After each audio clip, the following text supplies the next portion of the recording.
The key wouldn't turn. I shoved it harder into the lock, metal scraping against metal, my knuckles whitening as panic crawled up my spine like cold fingers. Through the frosted glass panel beside the front door, I could see movement inside. Shadows passing back and forth, the soft clink of dishes being stacked in the kitchen. Someone was inside my house. Someone was definitely inside. I knocked once, the sound too loud in the quiet suburban evening. Then again, harder this time, my knuckles stinging against the solid wood. My heart hammered against my ribs as I waited, my overnight bag heavy in my other hand. Finally, her voice drifted through the door, calm and sharp as broken glass cutting through silence. "You're not supposed to be here anymore, Sophia." My stomach dropped like a stone thrown into deep, dark water. I pressed my palm flat against the door, feeling the solid barrier between me and everything I'd ever known. This was the house where I'd learned to ride a bike, where I'd hidden under the porch during thunderstorms, where my mother had lived before cancer took her away forever.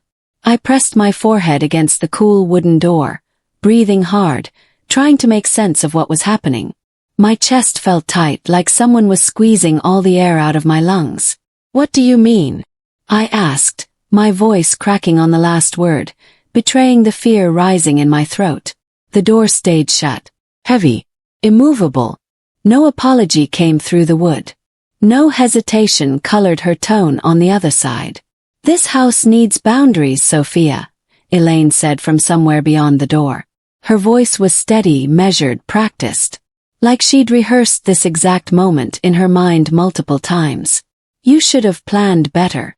Your father and I discussed this already." I turned around quickly, expecting my father to appear behind her in the frosted glass, to open the door and tell me this was some terrible misunderstanding we could laugh about later. He didn't appear. Through the distorted glass, I could see Elaine's dark silhouette moving away from the door, back toward the kitchen where I could smell something cooking. Like I was already gone. Like I'd never existed there at all. I stood barefoot on the porch with my overnight bag clutched in one trembling hand, locked out of the house I'd grown up in. The house where every floorboard creaked in a pattern I knew by heart. Where I could navigate to the bathroom in complete darkness. Where the third step on the stairs squeaked if you stepped on the left side. The porch light cast long, dramatic shadows across the wooden planks my father had refinished just 3 summers ago. His hands covered in wood stain, laughing as he worked. I could see my reflection in the window now. A 26-year-old woman who looked lost and small and utterly alone. That was the moment everything split in two. Before the lock. After the lock. Before Elaine decided I didn't belong. After she made it official. My life suddenly had a dividing line I hadn't chosen, hadn't seen coming, couldn't cross back over no matter how much I wanted to. But standing there in the October cold, barefoot and confused, I didn't know that yet. My name is Sophia Miller. I'm a white American woman, 26 years old at the time this happened, and until that night on the porch, I believed that no matter what went wrong in life, home was the one place that couldn't be taken from you. I believed that family meant safety, that blood and history created bonds nobody could break. I believed that the house where your mother raised you, where she taught you to bake cookies and braid your hair and be brave, would always have room for you somewhere. I was wrong about all of those things. My mother died when I was 19, leaving just my father and me rattling around in that big house with too many empty rooms and too many memories. For 3 years it was just us trying to figure out how to be a family of 2 instead of 3. Then Elaine appeared at my father's accounting firm one day, 15 years younger than him, with perfect blonde hair and a smile that never quite reached her cold blue eyes. They married quickly, urgently, like Dad was afraid of being alone. And suddenly the house wasn't mine and Dad's anymore. It was theirs. 6 months earlier, my father had looked me straight in the eyes across the kitchen table and said, "You can stay here as long as you need, Sophia. This is your home too. It'll always be your home, sweetheart.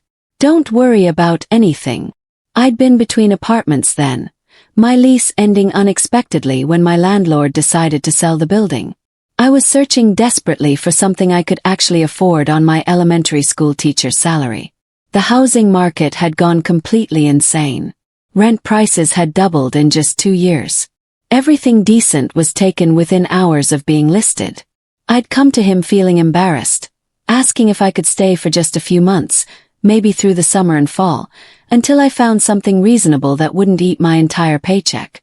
My stepmother Elaine had stood behind him in the kitchen that day, her perfectly manicured hands wrapped around a coffee mug that said, "Blessed," smiling that particular smile, the way people smile when they're waiting for something uncomfortable to end. I should have noticed that smile. Should have recognized the calculation behind those cold eyes. But my father's words had felt solid and real and true, like a promise I could actually build plans around. After I moved back into my childhood bedroom, the rules started changing. Quietly, strategically, deliberately, like a game I didn't know I was playing until I'd already lost. The guest room where I'd initially been staying suddenly became storage space for Elaine's endless craft supplies. My carefully packed boxes were moved to the cold garage without anyone asking me first, without any warning at all. Then my groceries started disappearing from the refrigerator. Things I'd bought with my own hard-earned money, items I'd carefully labeled with my name in thick black marker, would simply vanish overnight. When I asked about them the next morning, Elaine would shrug innocently, her expression blank and unhelpful. "I thought those were communal," she'd say, her voice sweet as poisoned honey. "You really should label them better if you want people to know." My very presence in the house became stressful, according to whispered conversations I wasn't meant to overhear but somehow always did. Elaine never raised her voice at me. She didn't need to raise her voice. She had other quieter weapons that left no visible marks but hurt just as much. The night before she locked me out forever, Elaine had found me standing in the kitchen making a simple dinner after a long day teaching second graders their multiplication tables. She'd leaned casually against the counter, her arms crossed over her chest, watching me chop vegetables for a stir-fry with an expression I couldn't quite read. Something calculating lived behind her eyes. "So," she'd said suddenly, her tone conversational, like she was asking about the weather or what I'd watched on television. "What's your plan, Sophia?" I'd looked up from the cutting board, genuinely confused by the question. My hands had stilled on the knife. "My plan for what exactly?" I'd asked carefully. "For your living situation," she'd clarified, examining her perfect fingernails. "You can't stay here forever, you know. You must have something lined up by now. Some apartment you're considering." I'd felt my face heat up with embarrassment and something like anger. "I'm actively looking at places. The market is just really tough right now. Dad said I could stay here until—" "Your father says a lot of things," Elaine had interrupted smoothly, her smile never wavering even slightly. "But we need our space back. You understand, don't you?" I'd said, "I'm figuring it out," because I didn't know what else to say to her. She'd smiled then, satisfied, like she already knew exactly what would happen next. That night on the porch, I didn't scream at the locked door. I didn't pound my fists against the wood or demand to be let inside my own childhood home. I didn't call my father's cell phone over and over, even though every part of me wanted to hear his voice, wanted him to fix this impossible situation.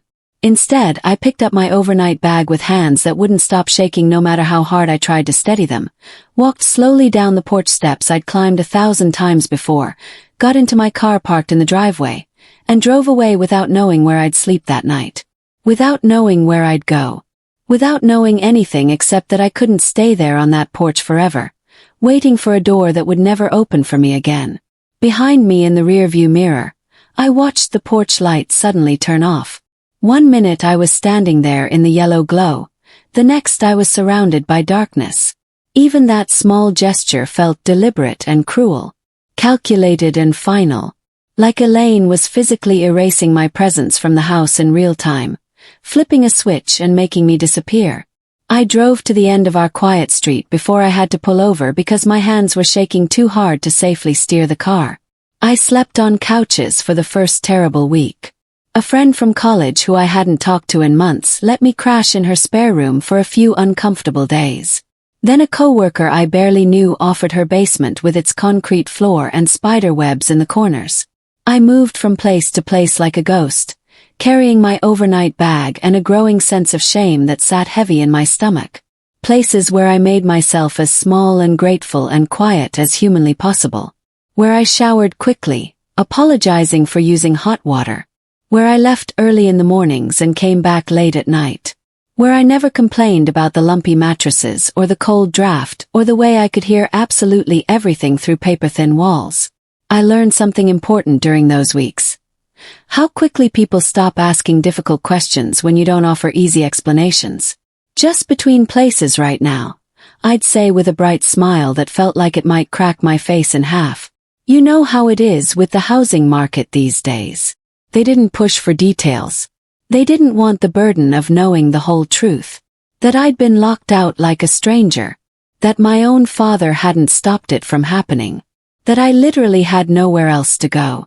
2 days after the lock changed everything, my father finally texted me. Not a phone call where we could actually talk. Not a face-to-face conversation where he'd have to look me in the eyes. Just a text message that appeared on my phone screen while I was eating a sad sandwich alone in my classroom during lunch period, trying not to cry in front of my students. Let's talk when things cool down. 6 words. That's all I got. I stared at those words on the glowing screen for a long time. Much longer than they deserved. Read them over and over until they stopped making sense. When things cool down. Like I was the one who'd created all the heat and tension. Like I was the problem that needed to settle and calm before we could have a rational adult conversation about why his new wife had locked me out of my childhood home without warning. Like my anger and hurt and shock and betrayal were just inconvenient obstacles to his personal comfort. I read the message 5 times. Then 10 times. Then 20 times. Waiting for it to magically say something different. Waiting for an apology that never materialized. Waiting for him to be my father instead of Elaine's husband. Then I deleted the message. Then I blocked his number completely. Then I blocked Elaine's number too. Then I blocked them both on every single social media platform I had. I made a decision that changed everything. I stopped reacting to what had happened to me. No more crying in bathroom stalls between classes. No more angry texts I typed out but never sent. No more imagined conversations where I said all the perfect, cutting things I wished I'd said on that porch. Just cold hard numbers. Careful budgets. Extra work hours. If Elaine wanted me gone from her perfect house, fine. I'd leave so thoroughly and completely that she'd never have control over me again. Never have the power to take anything else from me ever again. I opened a brand new bank account at a completely different bank across town. I created a detailed spreadsheet tracking every single expense down to the penny. I calculated exactly how much money I needed for first month's rent, last month's rent, security deposit, basic furniture, utility deposits, moving costs. The final number was staggering. Impossible really on my modest teacher's salary. But I broke it down into smaller, manageable pieces. Per month, per week, per day, per hour. Suddenly impossible became merely difficult. Difficult became challenging.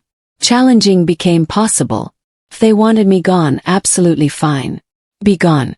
But I wouldn't be broken by it. I wouldn't give them that satisfaction. I worked doubles and triples whenever humanly possible. My regular teaching job during the day. Then private tutoring sessions in the evenings with struggling students, then weekend shifts at a busy coffee shop near the university campus. I tracked every single dollar that came in and went out with obsessive precision. I learned things my father should have taught me but never bothered to. How credit scores actually worked, how interest accumulated silently, how to read a lease agreement carefully for hidden fees and tricks. Things nobody teaches you in school. I learned how to budget for groceries down to the exact penny, planning meals a week in advance, how to meal prep efficiently on Sunday afternoons, how to find free entertainment in a city that usually cost money, how to say no politely to social invitations that would cost money I desperately needed for rent. My coworkers at school started noticing the changes in me. "You look exhausted all the time," they'd say with concerned expressions. "You're working way too much. You need to rest." I'd smile and shrug casually. "Just saving up for something important," I'd tell them vaguely. What I never said out loud was that every single hour of work was an hour I wasn't thinking about that porch, about that locked door, about my father's terrible silence. One night, alone in a borrowed room at a near stranger's apartment, I cried until my chest physically hurt and my head pounded with a migraine. Not because I missed them, my father and his new wife Elaine. Not because I wanted to go crawling back to that house with its changed locks and cold, unwelcoming kitchen. Not because I regretted blocking their numbers or declining their eventual invitations. I cried because I finally understood a painful truth I'd been avoiding for months, maybe even years. A truth that hurt worse than anything Elaine had done. I never really belonged there to begin with. Not really. Not truly. Even before Elaine arrived with her perfect hair and cold smile. Even when it was just Dad and me after Mom died. I'd been trying so desperately hard to be the daughter he wanted. The daughter who didn't need too much, who didn't ask too many questions, who didn't make waves or cause problems, who stayed small and quiet and grateful. And despite all that effort, despite making myself smaller and smaller, it still hadn't been enough. I still hadn't been enough. That realization hurt worse than the locked door. Worse than sleeping on strangers' couches. Worse than anything Elaine had deliberately done to push me out. Because it meant this wasn't just about her cruelty. It never had been. Months passed in a blur of work and saving. Then a year disappeared. I stopped counting individual days and started measuring time in paychecks deposited and account balances growing. Started measuring my progress in dollars saved rather than tears cried. While Elaine renovated her kitchen with expensive granite countertops, I saw the boastful photos on social media before I finally blocked her completely. I built real stability brick by brick. While my father continued avoiding any uncomfortable truth, I faced harsh reality every single day. I moved into a tiny studio apartment that cost far too much but was entirely mine. Just mine. Nobody else's. I bought a mattress on sale at a discount store and a desk from a thrift shop, and somehow felt richer than I'd ever felt in that big house with its many empty rooms. I got a promotion at school to lead teacher.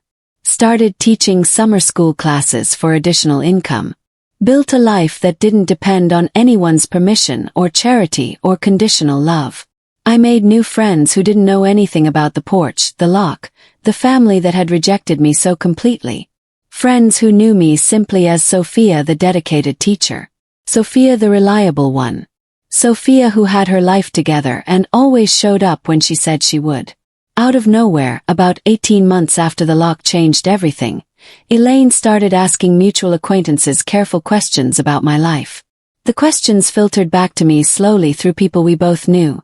People from my father's church, old neighbors who'd watched me grow up, distant relatives who stayed in touch. "Where is Sophia staying now?" she'd ask casually over coffee. "Is she seeing anyone special? Does she have a good job? Is she happy?" Her sudden curiosity felt nervous and urgent. Desperate even. Like she needed information she no longer had any access to. And it was driving her slowly crazy. I didn't respond to any of it. Didn't acknowledge the questions. Didn't send messages through intermediaries. Let her wonder and worry. Then the Facebook friend request came out of the blue. Then the Instagram follow request. Then the LinkedIn connection request. I ignored every single one, watching them pile up in my notifications. She'd locked me out of her life. She didn't get to unlock me now just because she was suddenly curious. Whatever she wanted. Permission to feel better about what she'd done, or information she could somehow use against me, or just the satisfaction of knowing I'd failed. She wasn't getting any of it from me. My silence was deliberate, strategic, powerful. And I could tell from the increasing desperation in her second-hand questions that it was driving her absolutely crazy. My father invited me to dinner 19 months after the lock. The text came from a phone number I didn't recognize at first. He must have gotten a new phone, or maybe he was texting from Elaine's device, or maybe he'd borrowed someone else's phone specifically to get around my block. "We should talk, Sophia. Dinner this Saturday. Your choice of restaurant."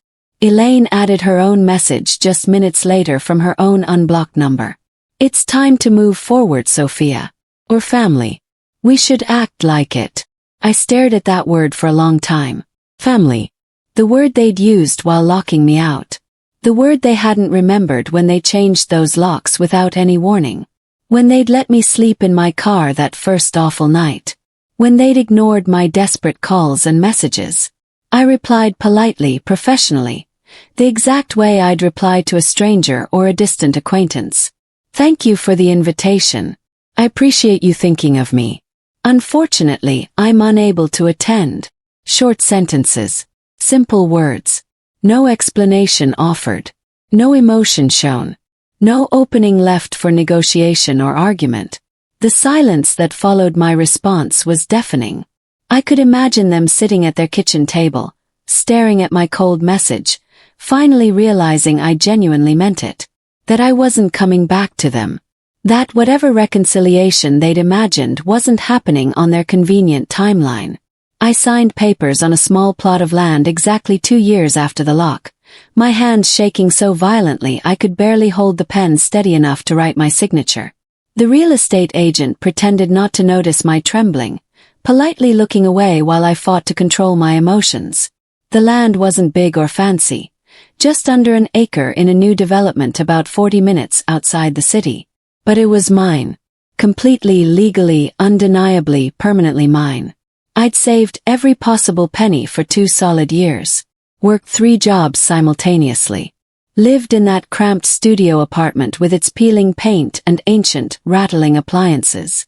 Eaten endless rice and beans and discount vegetables. Said no to trips and concerts and movies and dinners out with friends. Sacrificed everything for this single moment. For this deed with my name printed on it. Just my name. Nobody else's name. No co-signers. No help from family. Just Sophia Miller, sole owner. I sat in my car in the parking lot afterward, holding the official paperwork with both hands, and cried. But this time the tears were completely different.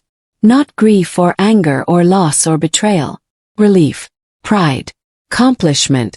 The absolute knowledge that I'd done something Elaine said I'd never possibly achieve. That I'd built something nobody could ever take from me. A foundation that was mine alone. When construction actually started on my house 3 months later, word traveled fast through the small social circles we still somehow shared. My father's church community. Old neighbors who'd known me since childhood. Distant relatives who kept in touch sporadically. People who knew both sides of the story. Elaine told anyone who would listen loudly and confidently at church coffee hour. Oh, Sophia's renting again. Some little place way outside the city. I heard it's pretty small. She's still struggling, poor thing. I heard this repeated back to me through my cousin, who called me sounding confused and concerned. She's telling everyone you're renting some tiny place? That you're barely making ends meet? Why would she say that?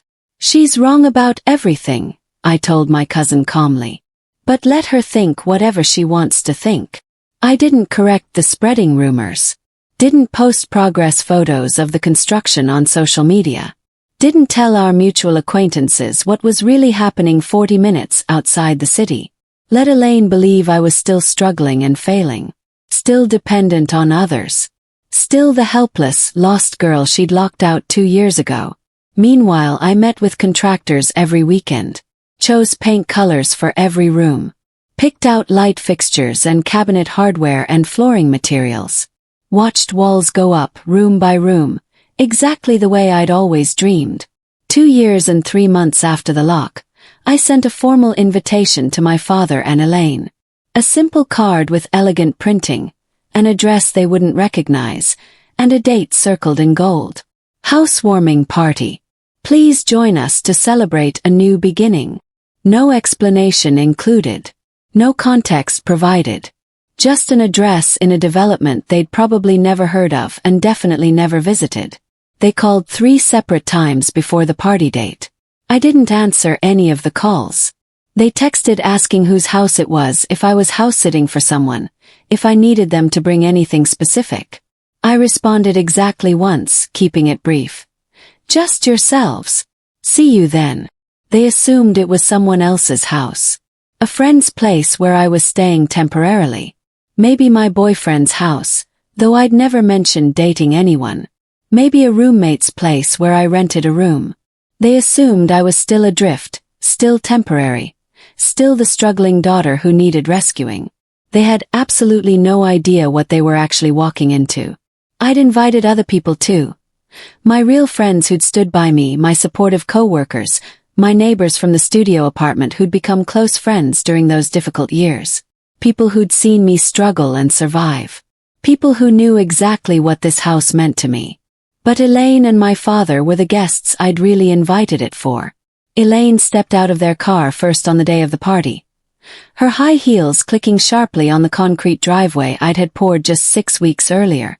She scanned the house carefully, her eyes moving slowly across the front porch, the large windows, the flower garden beds I'd planted myself with my own hands.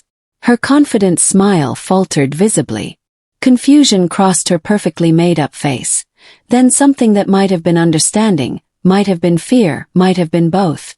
My father froze halfway out of the passenger side. His hand still gripping the doorframe, staring at the house like it might disappear if he blinked. Like he couldn't trust what his eyes were telling him. "This is nice," Elaine said slowly, carefully, testing each word like it might explode. "Really nice. Whose place is this, Sophia?"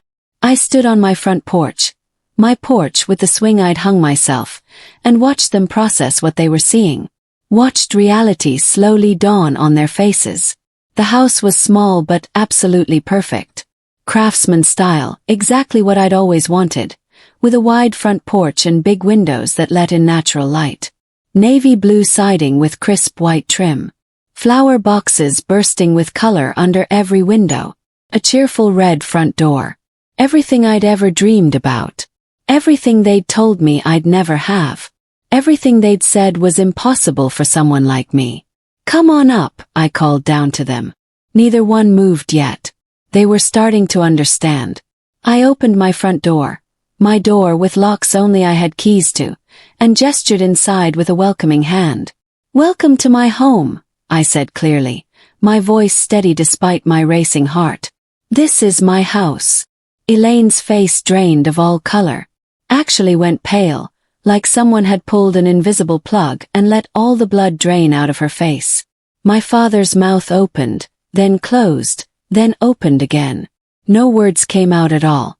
"You bought a house," Elaine finally managed, her voice higher than normal. Trained, almost shrill. "I built a house," I corrected firmly.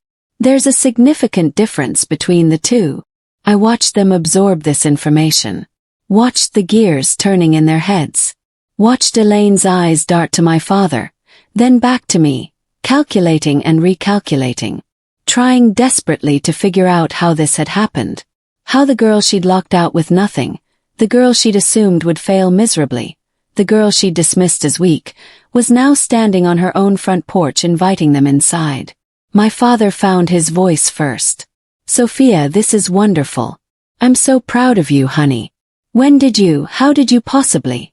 2 years, I said, letting the words hang in the air between us. It took exactly 2 years. The same amount of time since the lock. Since that night on their porch. I didn't have to say it out loud. We all knew what I meant. Elaine laughed, but it came out nervous and brittle and completely wrong. "Well, don't just stand there like strangers," she said, her voice too bright, too forced. "Give us the grand tour. Show us around inside. This is so exciting. We're so happy for you." She took a confident step toward the porch. Toward my front door. Toward the life I'd built without them. I held the doorframe firmly, my hand solid on the wood I'd personally chosen myself. "No," I said. Just that one word. Clear. Final. Absolute. Elaine stopped walking immediately. Her smile froze. "What?" she said. "I said no," I repeated calmly. "You're not coming inside my house." My father's face reddened with anger or embarrassment or both.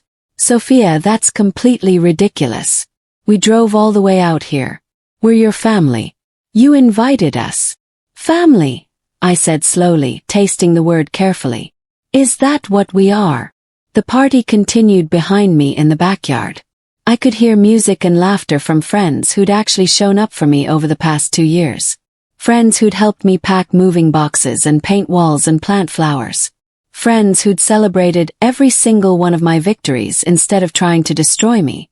You locked me out, I said directly to Elaine. You changed the locks on my childhood home without warning. You let me sleep in my car. You made me homeless. I turned to face my father. And you let her do it. In front of everyone at the party. My friends who'd stopped their conversations to watch, neighbors who'd paused mid-sentence. Elaine tried desperately to rewrite history. Tried to spin the narrative in her favor one more time.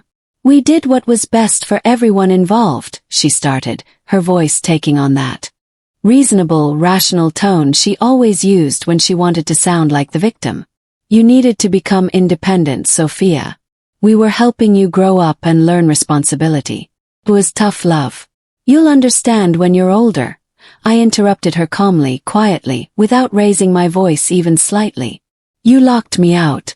You changed the locks while I was at work and left me standing on the porch with nowhere to go. There's no other way to tell that story truthfully. No way to make it sound like love of any kind. No yelling. No screaming. No insults. No drama. Just simple truth, clear and undeniable. My father tried to speak up. You thought I'd fail, I finished his sentence for him. You thought I'd come back begging. Thought I'd need you desperately. Thought I couldn't possibly survive without that house, without your help. I gestured to my beautiful home behind me. You were wrong about everything.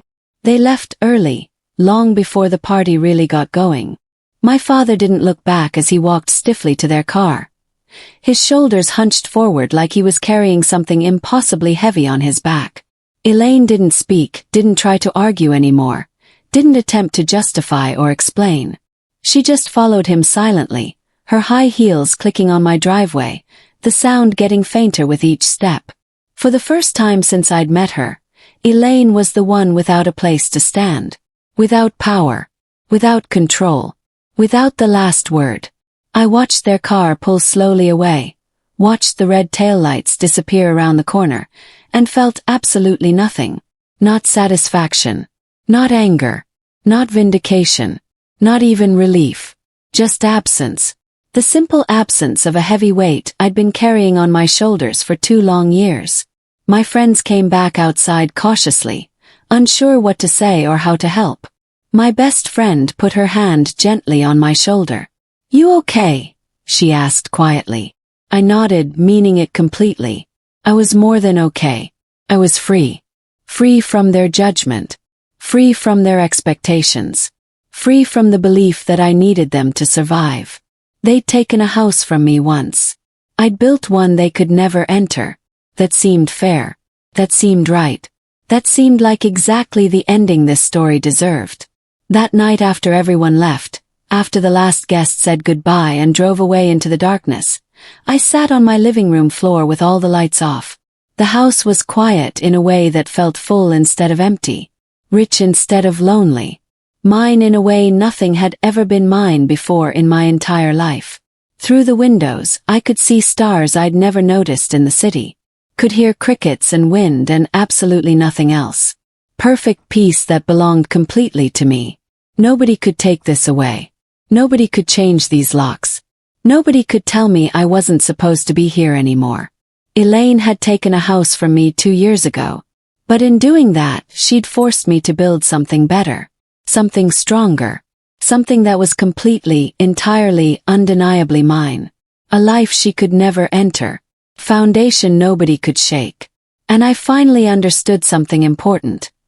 I didn't need revenge. Revenge required them to still matter.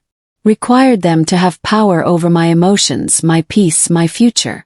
What I needed was freedom.